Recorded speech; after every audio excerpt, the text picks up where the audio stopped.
I'm Ravi Jain. I'm the artistic director of Why Not Theatre and the director of Prince Hamlet. Hi, my name is Jani Birley, and I'm an actor. I'm Canadian by birth, but I live and work in Europe. And I'm working with Ravi on this exciting production. Really happy to be here. I should do mine over again because I was very serious.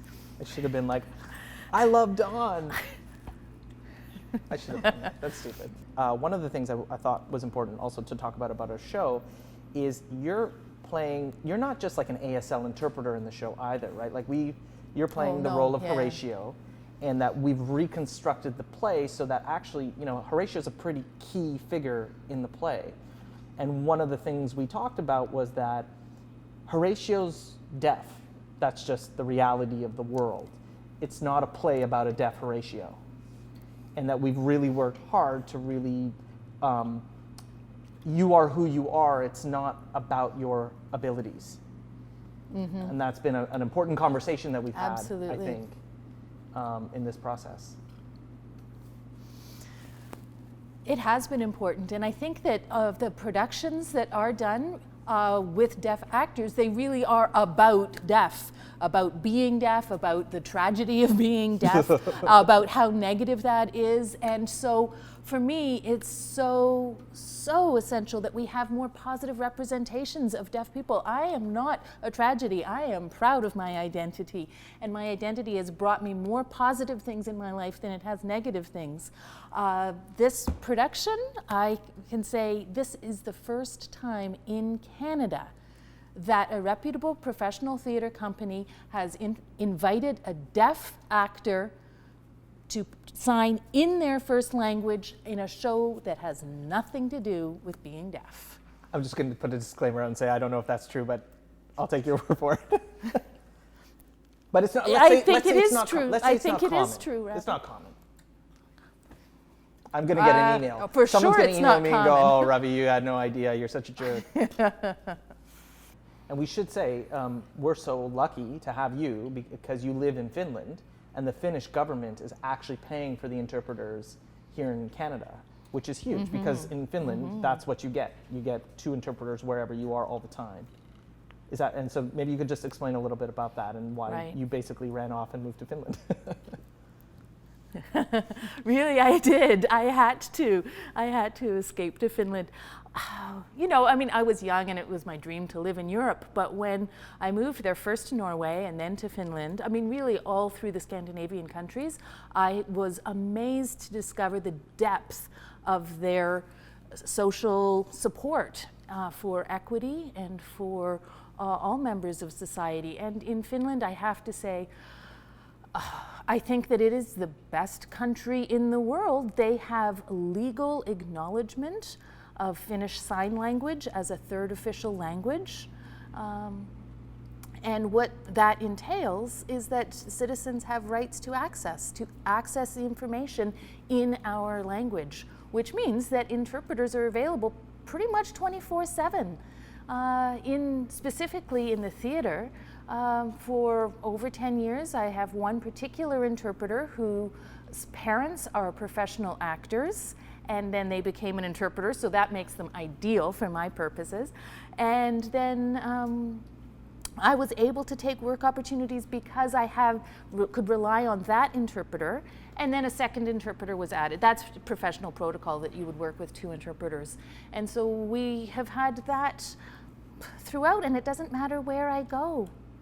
I have access to 2 interpreters. Look, I'm here working in Canada, and the interpreters that are working today are being paid by the Finnish government, and that's as a result of the legislative requirement for access. It's amazing. Whether it's in educational environments, employment environments, for personal reasons, for travel. Sometimes, you might want to travel. For example, I might want to go to a museum in Paris. I can bring interpreters. Here's 2 interpreters. Absolutely. Yeah. Now, it's not snap your fingers and they appear. There's a process involved. You have to apply. In particular, if you're outside of Finland, within the country, you can get interpreters fairly easily. You have to book them. There's a process, but there's never really a problem when you leave the country, then obviously, you know, you have to submit an application in advance. As a professional actor, the Finnish government knows who I am and usually assigns me the same interpreters. This is a slightly different situation because I'm here for so long. I was asked to use Canadian ASL interpreters rather than have my regular Finnish interpreters. But I do have to admit, this is one of the big reasons that I am not working here in Canada. The opportunities for deaf actors just aren't here. Regardless of our education qualifications and credentials, the availability of opportunities aren't there. We're not supported by the government. And so I've had to leave my home in order to find work because there's opportunities out there. Often also deaf actors, it's rare for them to work with hearing actors. Most often it's deaf companies working with deaf actors, right? There's not a lot of crossover, you say. That's right. Told me. That's right. And then for us, I think what's like totally, you know, in terms of language, we're also now working with Shakespeare. And here we are translating, you know, ASL, Shakespeare, and English are, you know, trying to communicate all these three languages together. And that's been a, you know, amazing shitstorm. It's been something else. Just the translations. I mean, Shakespearean English is not your everyday English. And, you know, it's complex. We're looking at, you know, 400 or 500 years, the language has changed. Now, I did a lot of Shakespeare in high school. Fortunately, my English teacher loved Shakespeare, so I had some early exposure. And I've been able to make these translations with the support of modern English versions. But that's been a huge part of my job in this production. The translation of modern English alone is a challenge. They're two completely different languages. I'm sure you've recognized that by now, Ravi. I keep saying, I need time to translate. We can't just go on at 1,000,000 miles an hour because everybody else is looking and reading what they're saying. I have to actually do a process of translation before I have even any lines to work with. So I want... And it should be clear. I want there to be a beautiful translation of this beautiful language, and it's not a verbatim word-to-word process. And to be clear, like when you say translation, it's not actually just ASL. It's a poetic kind of ASL. So you're actually trying to find a visual way to communicate to a deaf audience this information through images. Yeah. Again, I mean, Shakespearean English audiences still come to Shakespeare for a reason. The poetry, the imagery of that still brings audiences. I wouldn't want to translate into sort of everyday conversational ASL. People are going to buy tickets. They want to see the real thing. They want to be inspired and immersed in that world. And so I need to really perfect the visual musicality of those translations. It's taken so much time, just process-wise, to realize how much is actually needed to communicate the information. And so we just keep adding and adding and adding and adding because we see the holes as we're going. But you know what, Ravi? I am so glad that you see it. Better now than seeing it after the show's over and saying, oh gosh, I wish we had to put something. Yeah. So we've got this, you know, before opening night, this is the time to be doing this. And so many people don't realize just how incredible sign language is and the potential for it. And, you know, there seems to be a real emphasis on the spoken word without the ability to connect our two worlds. And that's why I'm in theater, to create those connections. And I think it may be difficult maybe for a hearing audience who's never seen it to actually see it. And once they do, I mean, right now, I think our working relationship has been, you know, now, I mean, over 6 weeks, but even before that, working with the interpreters, working together, and I think now you're starting to see it. And I think that that's what it takes. Really, I commend you, Ravi, I really do, for your open-mindedness and your willingness to do this. Not an experience I've had with a lot of other directors. I am proud to say that I am talking about you, Ravi, as one of the best directors I've ever worked with. With your open mind, I want a copy of the open tape. mind, and open heart. Yes, on video I'm saying it, I'm admitting it.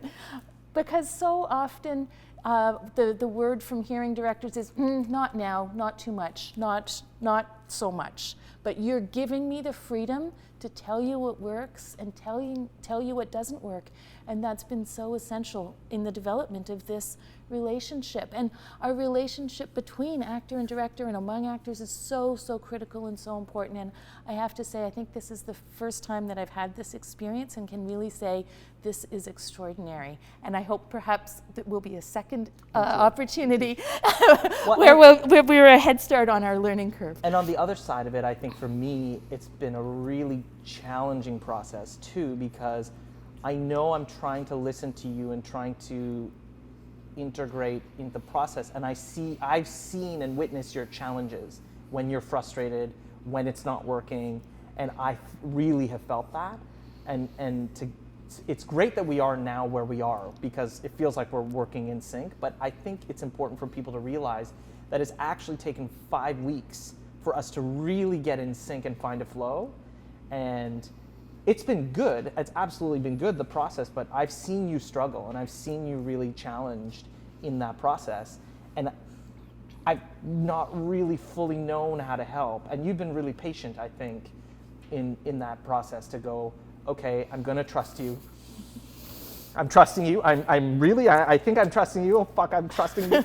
And you've been really good. And now that we're here, we're still not out of the woods, but I think it's important for people to understand that it takes that long to actually finally get on the same page. Yeah, absolutely it does. And I think that it applies to any relationship, that it takes time to build the trust that you're talking about. The first time we Skyped and there was a lot of enthusiasm, but I saw the potential for that trust. I thought, okay, whatever happens, I have to trust myself and I can trust Ravi.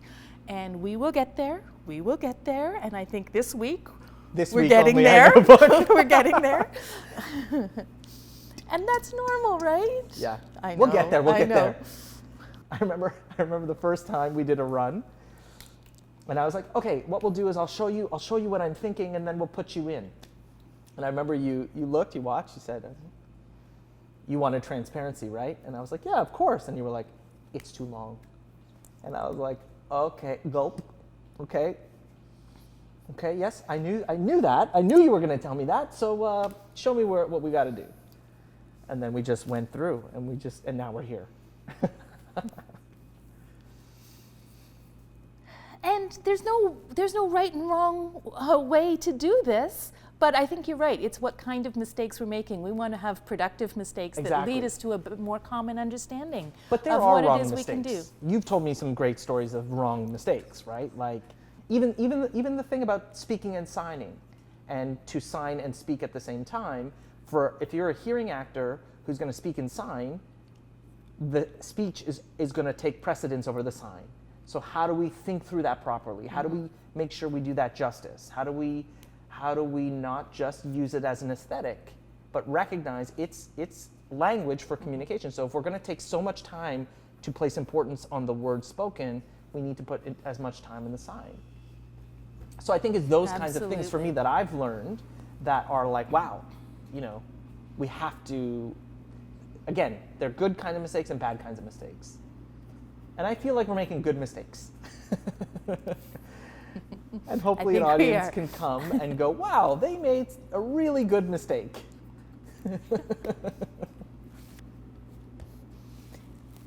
And it takes two to tango, Ravi. So you want to dance? Is that what?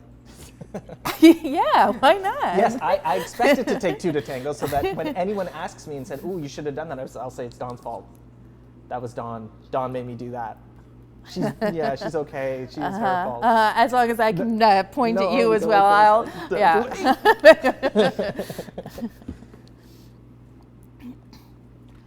I think when you're talking about mistakes, I think we have to give each other the freedom, and we have given each other the freedom to just say, you know what, I need to talk this through. and in other circumstances I haven't had that freedom, and then I haven't been able to. And you and I have had, conversations that have been hard conversations and honest conversations. We're transparent with each other, and so the intention isn't to make mistakes, and the intention is to be able to bring these things to our to the open. And so in terms of not wanting to offend, it's if the mistake gets fixed and then it happens again and again, then that's going to be the problem. Okay, well, I wait for the interpreter to catch up to what I was saying so quickly. I think that the theater has a social responsibility. And I think as we develop good working relationships in rehearsal, we're going to see that on the stage. Yes. This is how we can work together. This is a positive thing to send out in the world for deaf and hearing people to be able to see together. And I think that that's the responsibility we have in theater. Yeah. I mean, right now, the Prince Hamlet, what we've created. Maybe it's a little early to say this. Yeah, I know. Don't say it. Okay. Oh, it's just a beautiful piece of shit. Yeah, it's a beautiful mistake. I think so. Yeah, I think it's a beautiful mistake. That's a nice way to say it, Ravi. The producers are all going to be like, no, don't say that.